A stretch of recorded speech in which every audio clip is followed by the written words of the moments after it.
Good morning and welcome back to the lecture series on partition of India in print media and cinema. We are talking about home and nostalgia today. So, we are talking about how a nation is shaped through its negotiating fluid borders, its and the border lives constantly experiencing some sort of struggle. The lives at the borders are fraught with struggle, fraught with fluid existences. We had discussed about a short story, The Wild Geese Country by Amar Mitra, where we see this question of life across, how life and exchanges go on across the barbed wire, much needed exchange. So, people are actually trading something as common a commodity as Zandubam, and the border security force stands there indifferent, but actually also not opposing the people, not stopping the people, because it would be inhuman to call such transactions as smuggling. A kind of deal that sustains human existence. Constant identity politics between West Bengal and Bangladesh is visible, and it is available in the mainstream narrative since before the second half of the 20th century. If we look at Bengal, it was not even an organic whole which could give rise to the sense of being imagined as a nation in its full right. So, we see in this regard, we see a lot of cultural literary contributions, cultural and literary contributions being made by the novelists, by the scholars and activists who are pioneers of a peaceful bilateral relationship between Pakistan and India, India and Bangladesh. And so, through arts, through alternative pacifist possibilities, proposing such possibilities, these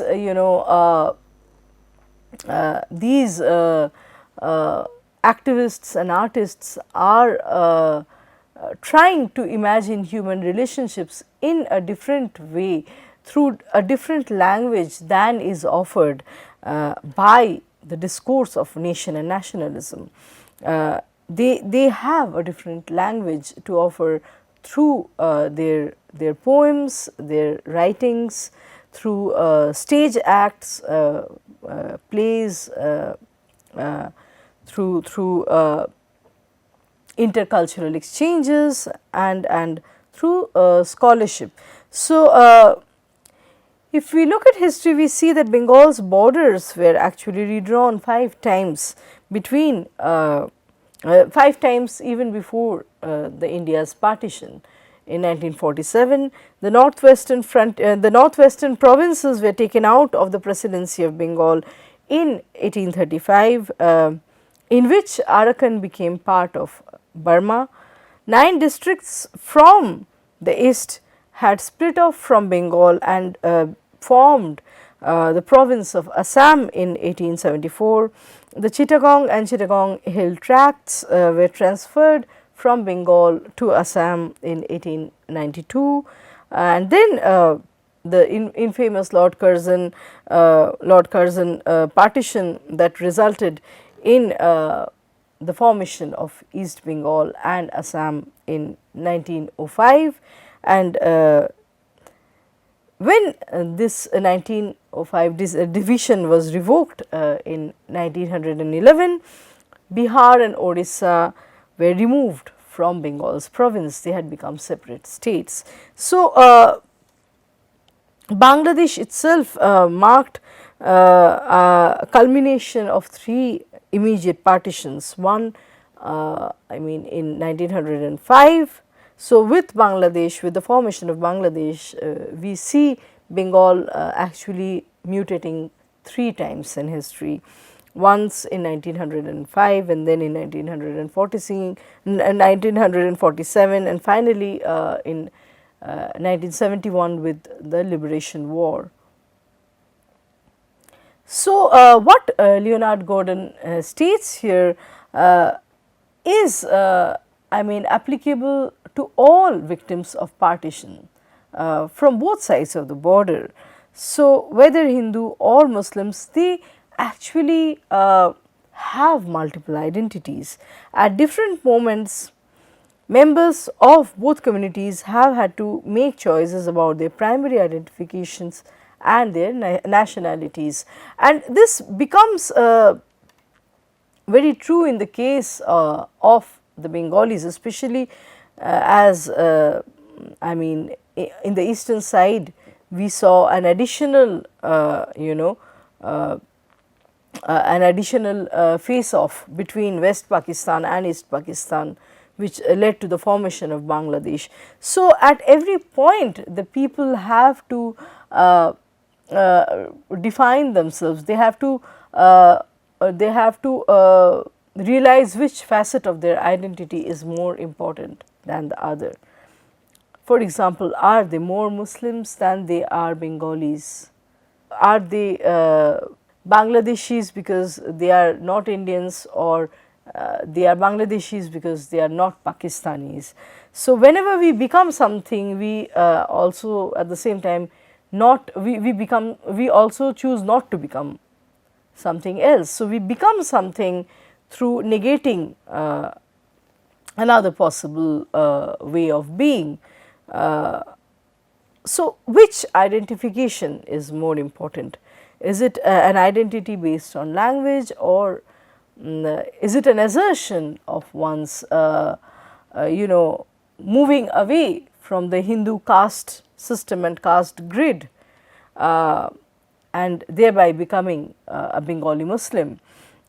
So, or is it a nationality that is primarily defined by Islamic world system, or something defined by one's pride for the mother tongue? So, all these things make the question of identity quite complicated. So, and Bangladesh has always been paranoid about its about this idea of reunification with the rest of Bengal, which is part of India, the Western Bengal, which according to the Bangladeshis would recreate the political contours of the British Raj, and we could say that the social grouping in as a country in terms of a specific language and a specific religion would be thereby deleted, it would be undermined, and it would cease to be.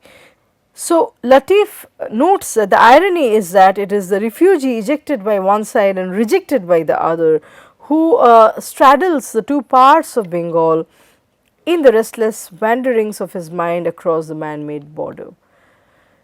So, in this regard, when we talk of home and nostalgia, we need to look at this compilation of essays by Dakkinaranjan Bosu in 1975. It was these were like essays written by refugees serialized in a vernacular West Bengal newspaper called Jugantar 1950 onward, and later it became a book called Chere Asha Gram, or the abandoned village, and it was edited by Dakkinaranjan Bosu in 1975. The Udvastus constantly look at Calcutta as a metropolitan dystopia, and they constantly see themselves in a state of exile. So, Bengal is imagined as a terrible beauty in these writings, in these nostalgic renditions. So, in this regard, Latif notes that the part is not whether the Bengal so imagined is utopian or not, but that the refugee mind feels compelled to evoke it to sustain its sense of self, right. So, through this utopian homeland, one's self is actually reclaimed, a self that has been endangered, has been kind of has a self that has been has undergone different setback, is reclaimed through through evocation of the utopian motherland. So, so refugee, central to the idea of Bengal as a state of mind, is because the refugee embodies its unity and integrity in the very act of losing his place in its geography. So, one can become a refugee only through not finding a permanent home or or a well ensconced position in the host land. So, refugieness is a state of mind, and its unity and integrity, its meaning is derived from an individual's state of not belonging anywhere, an individual's condition of statelessness. So, so early writers, early Bengali writers look at the land as in early Bengali writings, the land gave the narratives the impetus to turn imaginative gaze on the desires and assertions of the colonized people. So, we see that the land becomes a great source of inspiration in early writings, in early works. There is a way of looking at the land, and the land actually looks back, it gazes back, it has its own spirit, it is not a lifeless piece, or it is not an inanimate existence as such. So, partition actually stopped short this process, the process of land being a source of inspiration in writings, in artworks, because partition had assundered a land that had been together for centuries in the history. So, the project of nationalistic adumbrations of the decolonized identity was assundered with the partitioning of the land, which made which was also, so with the partition we see that there are certain rifts, certain stops and gaps in the imagination also. The imagination cannot continue beyond even in artwork. There is a kind of break, a kind of rupture which cannot be overcome very easily. So, Debjani Sengupta notes that narratives reject the politics of difference, and although their identities are tied to the making of boundaries, the early writings create spaces where different identities have the possibility of coming together and thereby forming a discursive space of meaning through motifs taken from the land. So, artworks, through artworks, a land can be reimagined. Different realities, different meanings are attributed to the land, which the colonizer, which the colonizer's gaze or the colonizer's imagination would not allow. So, a land is enabled in multiple ways, its possibilities are kind of expanded through imaginations, through fictive interventions. So, land imagined as inclusive and hybrid, where the power of the politics of hate, be it the hate or the tension imposed through the colonial apparatus, or later on the intercommunal, inter-ethnic and interracial hatred are somehow thwarted. So through writings, through creativity, we see hatred can somehow be transcended, and there the creative writers offer, they could be utopian, there could be utopian aspects attached to a given land, but that would allow one to come out of a dyadic rhetoric that was available in the real society. So fictions, memoirs written often talk about the partition with special emphasis on locality and on belonging, a syncretic society, a society comprising mixed population from different communities who are able to live together with a significant sense of dignity, where human dignity is not really stripped. So the geography and landscape of East and West Bengal become sites of meaning making, both in the context of the text and its historical setting. So we see that this land that was initially surveyed by the colonizer, ruled by their imperial power, and then left divided after the British leave, becomes a site of post-colonial search for meanings, search for a humanity that has been left asunder and bruised, and thereby search for justice and equality and all such human values that have drained, that have somehow debilitated. So the divided land becomes a site of contestation as well as recuperation for the people who, especially for the population, the section of people that are left on the wrong side of the border, and they are constantly trying to find a home, and thereby, so their inquiry, their association with the land is really very complicated. The ethical and moral implications of the concept of home in the wake of a divided land is very important, both in terms of land as a space, a given piece of territory, as well as in terms of grounds of in terms of the land being a ground of politics and history, especially for people that are a demographic minority. So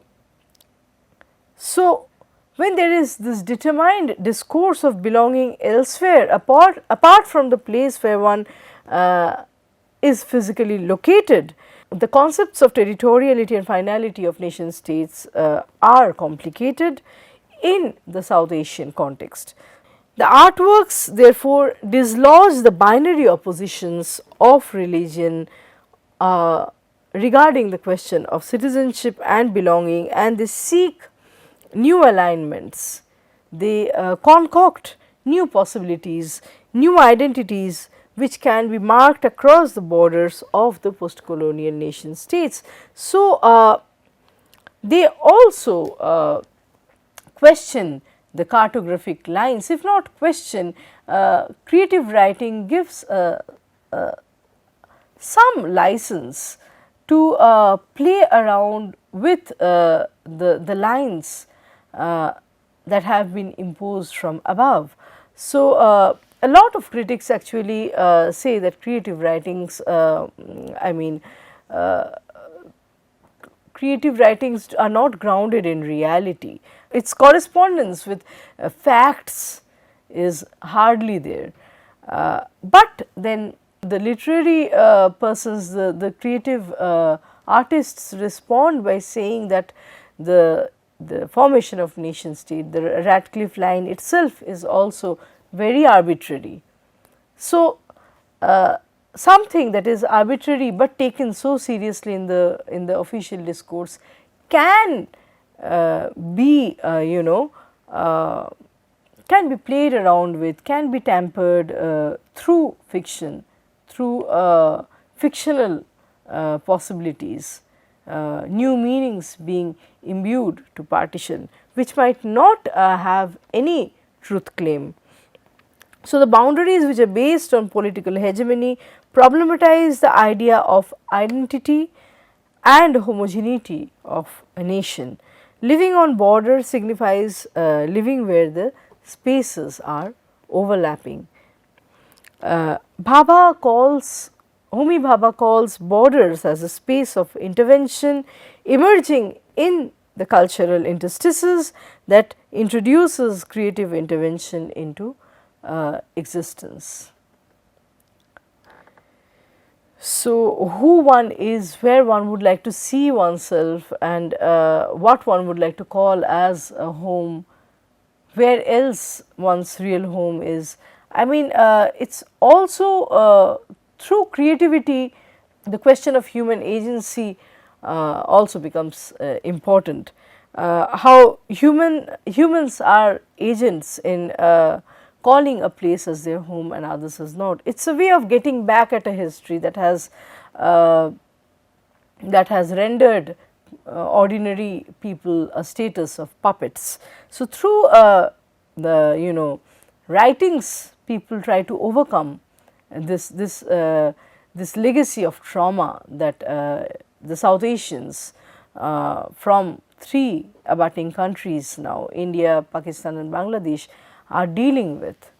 So, Abrim Hai calls border and the subjectivity of those positioned on the border as a crucial if ambiguous site of vital reconstruction, a position that is replete with contradictions and difficulty, and yet it also offers a regenerative promise. So, the lost Bengali Hindu's home has always been, like we see in Cheryasha Gram, the lost Bengali Hindu's home is the home of the Bengal nationality. The village in the 1880s nationalist writers had found the heart of Bengal. So, that is the quintessentialist, the quintessential village, which also lends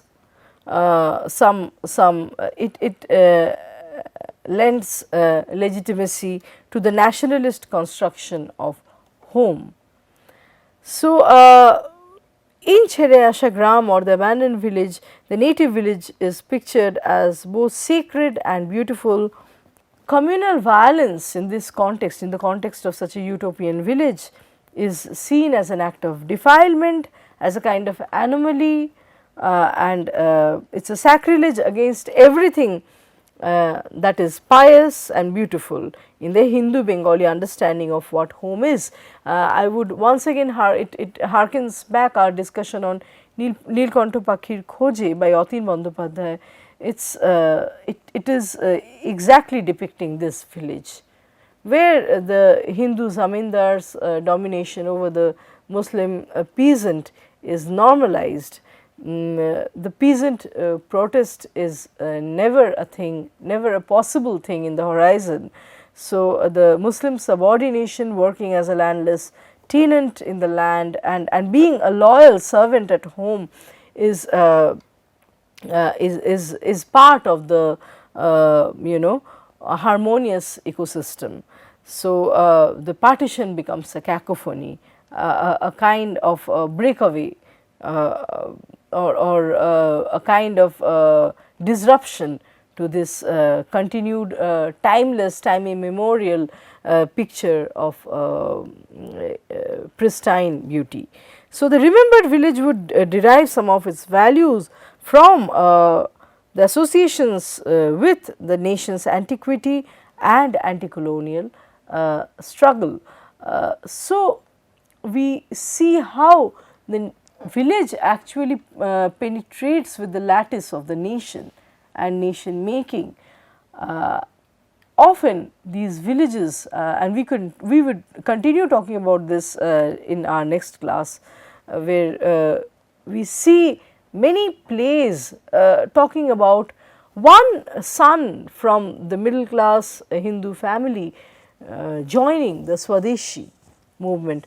A son, a male child who is otherwise a brilliant student, a promising scholar, quits education and sacrifices his life for the motherland. So, this is where the utopian village is connected with the larger happenings, with the anti-colonial struggles. So, the son becomes a martyr, and so village is also a miniatured mother that is producing these sons, and we have poem as the Polli Janani. So, the mother, the village is the mother and quintessential mother's figure, the rural mother's figure that inspires the son to that is worried about the son, but all the same proud to give a son for the nation's purpose. So we see this is how the village, an otherwise remote and closed society of village, intersects with the national and nationalist happenings, with the anti-colonial struggles. And so, this actually reminds us of Jibanananda Das's poems that have been used for so many anti-colonial struggles. They have the heightened passion.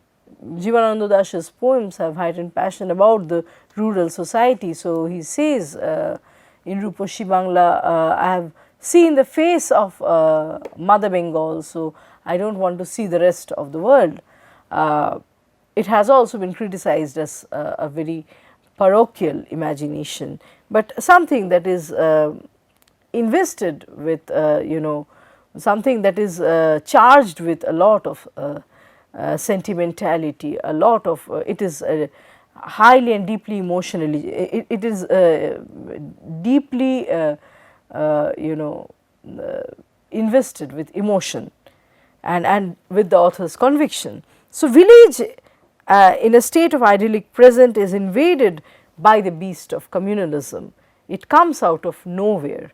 The village life was a sleepy, humdrum life that was timelessly going on the way it was. This is how we see the picture of the village, and suddenly riots happen from nowhere.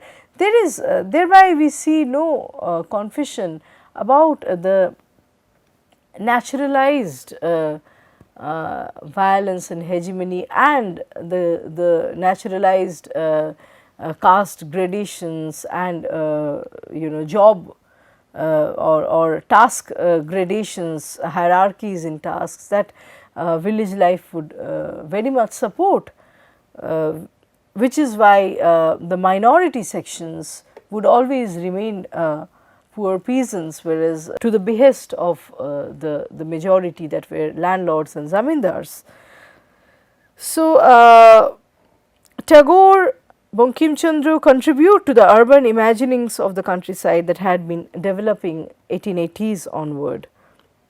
So, village is something seen as opposed to city. Village is pure, whereas city is degraded, full of degraded values, and so village is a spiritual home for the urban Bengali.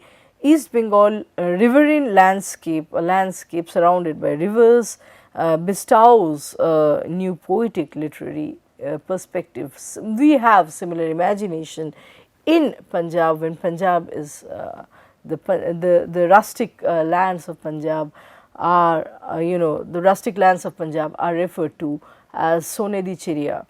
So, the golden bird that Punjab is.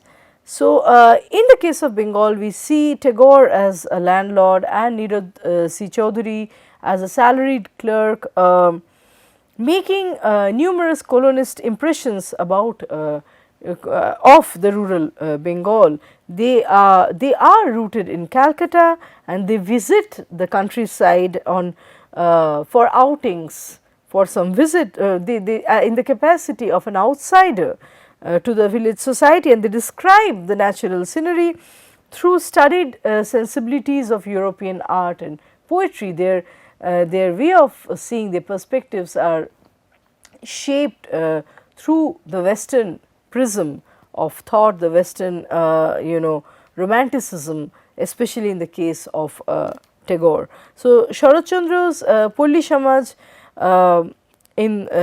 talks about, I mean, it is about 20th century emotionalism, nostalgic folksy image. So, from idyllic abodes of peace, the Bengali village is shown as a site of factionalism, and so Sharat Chandra actually makes the attempt to move away from romanticizing the village, moving away from romanticizing the village to also showing its casteist exploitations in stories such as Mahesh, and then the village being depicted by Sharat Chandra as obstacle to enlightenment, so that the village slowly becomes an ideal candidate for nationalist development work. From being the ideal to its fallacies being revealed and discussed, it becomes the ideal candidate for nationalist development work. So, like I said, Ruposhi Bangla by Jivanananda Das, Bengal the Beautiful, soared in popularity during the liberation war of Bangladesh. It inspired the freedom fighters in 1971. Similarly, Bibhutibhushan Bandyopadhyay's Pather Pachali show the Bengali village as marked by poverty, suffering, yet it also reflects on the tender sentiments of kinship and the innocence of the rural children. In this regard, we must also think of another work, Ashwini Shanket, which talks about the infamous Bengal famine, but it ends on a positive note, on a note of accommodating more people, and a transformed, and it ends with on a note of the desire of a transformed rural society, and this transformation being spearheaded by an educated, cultured upper caste man and his wife. So, the development being spearheaded by a poor Bhadra man and his wife, the values of his family. So, to end with, we see that Chere Asha Gram, the abandoned village, sketches certain cultural cliches, literary kitsch that are aimed at the shared nostalgia of the Bhadralok, urban Bhadralok Muslims participating in Hindu festivals, narratives that are made into narratives that are turned into images that have eternal values. So, we might also want to look at the image of the good Muslim and the bad Muslim, emerging from this narrative about the ideal Bengali village. We will talk more on this topic in our subsequent classes. Thank you.